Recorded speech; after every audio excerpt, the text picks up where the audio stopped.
What's up, guys? Welcome back to Okie Outdoor Adventures. Today we're taking a look at the June MonsterBass bag. It's June, guys. Those water temps are heated up.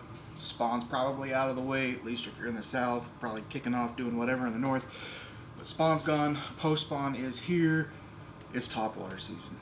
It is topwater season. So MonsterBass put together a bag of topwater bait for your using pleasure for your to use. I don't know how else to put it. We'll just go with that. So we're going to take a look at the June 2021 South Region Pro Series MonsterBass bag. I'm not going to talk about all of the paperwork that accompanies this, but as per normal, you get the pamphlet that discusses all of the respective baits that are in the bag.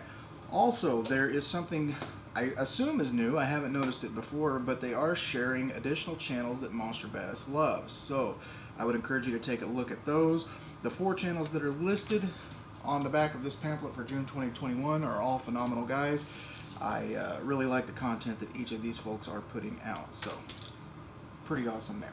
Now again, this is a topwater focused bag, so you shouldn't be expecting anything too out of the ordinary. We're just going to dump everything out here and go through it one by one.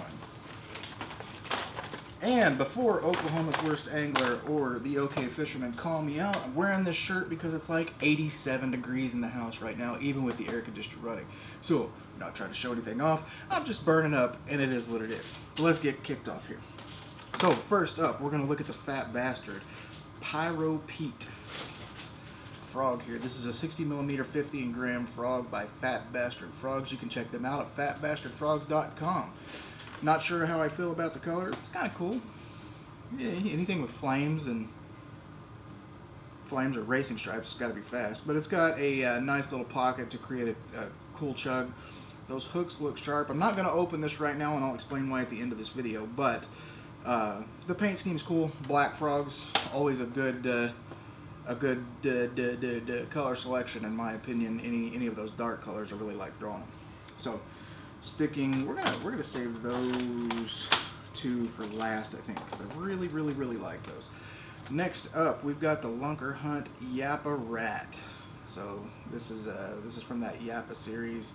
Kind of reminds me of the old jitterbug style baits, or I don't know, kind of a little bit of a walking action there. It's got the forward facing, I'm going to call it a bill. It's basically the same thing, but another bait that's going to create a nice chug, a nice little topwater action. And this is kind of a green and, I don't know, like coyote tan almost color. So it's pretty cool. I'm sure that it will get bit. I'm not particularly a fan of Lunker Hunt, but they're not bad baits necessarily. We'll follow that up with the Vicious Fishing. This is the V-Pop 80. It's an 80mm 3/4 ounce in bone. Just popper, and I really like this. I like poppers. I like the weight of this, especially 3/4 ounce.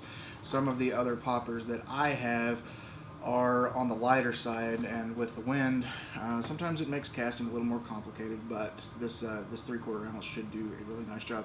I do like the eye that they put on this. It's more of an orange with a little bit of a blue contrast. That may not make a lot of difference to a lot of folks, but for me, it's something interesting that I like to consider. And there is some iridescence on the top of this Vicious Fishing V-Pop 80, which is pretty cool. So it looks like they went the extra mile on the paint. We'll see how that holds up, though.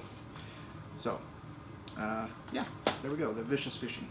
Next up, we got the Thunderhawk Buzzbait, and this came with a Buzz Toad. I'm sorry, it's a Buzz Toad. It is a 1/4 ounce. And it came with 1 frog already in the box. So the I guess cool aspect of this is it's got a attached weight, and it's going to supposedly pulls things down a little bit. I've never fished a buzzbait in this style. It's kind of interesting. It looks like a 4, maybe a 5/0 hook that you attach to the end of the buzzbait. So we'll see how that shakes out. It is an EWG, but to pair with that, you've got some big bite baits, buzzing warmouth. that you can switch out if your frog gets damaged. So these are pretty cool. I like these. This is in a shad color, so kind of imitates that bait fish. It's got the legs to create the disturbance at the back of that, in addition to the buzzbait. Now, I did see a tip that I don't think is a contradiction necessarily, but I wanted to share a contrast in fishing style before we move on to the next baits. So there was a tip posted that basically said, fish the buzzbait when it's calm, right? So you can create a disturbance on the water. Now, through my experience and the advice of some of the other guys that I fish with, I find that the buzzbait performs very well in just the opposite conditions. When there's a little bit of wind and there's a little bit of chop and you're getting that blade to come over and it almost dies in a way. So you're getting a good disturbance, it'll come over a wave and almost die, then you pick back up again. And that extra disturbance has been responsible, or not disturbance, but how do I phrase that? I've had more success when it's windy throwing a buzzbait than I ever have when it's calm. Don't know what it is. I'm not saying that you can't catch fish when it's calm. I'm just telling you that with buzzbaits, I tend to have more success when it's windy.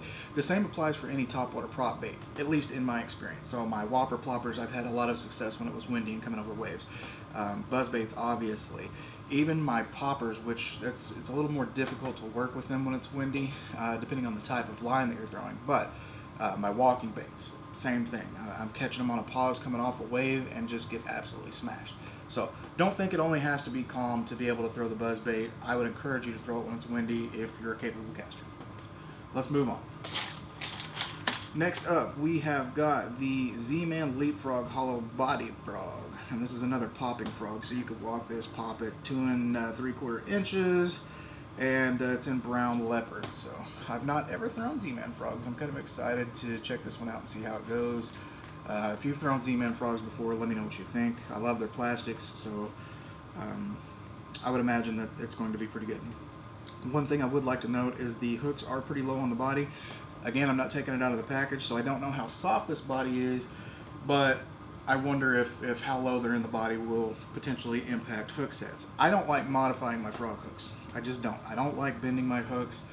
I don't have any way to substantiate my feelings on that as far as reducing or compromising the integrity of the hook, but I'm just not a fan. I don't do it. I don't have to do it on the frogs that I typically throw, and I don't know that you necessarily will with this one, but it's something to consider. So ZMan Frog looks really good. I love that color, and I'm very happy with their baits in general, so I think it could be great. All right, so I don't know what these were necessarily paired with, so forgive me, but we've got some 3/0 mustads. So it's a 4-pack of red hooks, which you can always use more hooks, especially if you're me, and go through them like they're going out of style. Then we're going to wrap it up with the MonsterBass Patriot 3.0. This is a topwater walking bait. It's 3 7/8 inches. It's a half-ounce bait, and I love the baby Ragnar color. So I had one of these once before. I think I got it stuck in a tree. It didn't go well. Either way, it didn't go very well. But I like the body on this. It's got the narrowed body and it's tapered down at the tail. Good walking bait. It's got that front treble, that bleeding hook treble, and then you got a little bit of the feathering in the rear treble.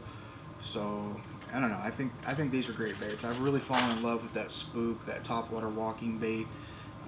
That's one of my favorite. Like if I had to choose, it's probably going to be frog, spook, and then buzzbait as far as my top 3.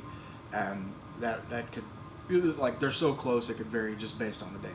So overall, not a bad bag for June 2021 in this south region. I probably would have liked to have seen a different style of buzzbait.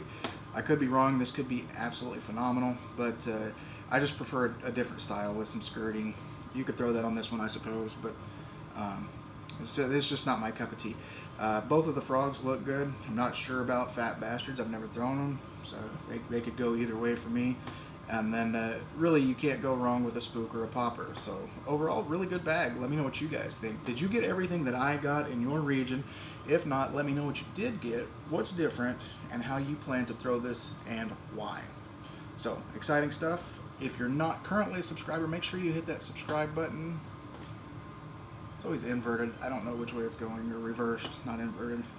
So make sure you hit that subscribe button, like the video if you enjoyed it. Feel free to share the content, and we will catch you next time. Oh, I almost messed up. Let's give this away, okay? I'm gonna think of some criteria here, which I will post on my Instagram. Maybe I might just do a live. So be on the lookout. Yeah, let's do it live on YouTube.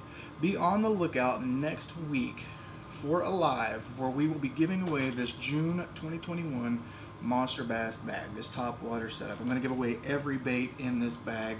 All you have to do is join and be present on the live. Be engaged. I'll probably ask some questions or do something fun on the live, but join that. We'll do it next Tuesday at 7 o'clock Central. So be on that, and yeah, we will catch you guys next time on the water.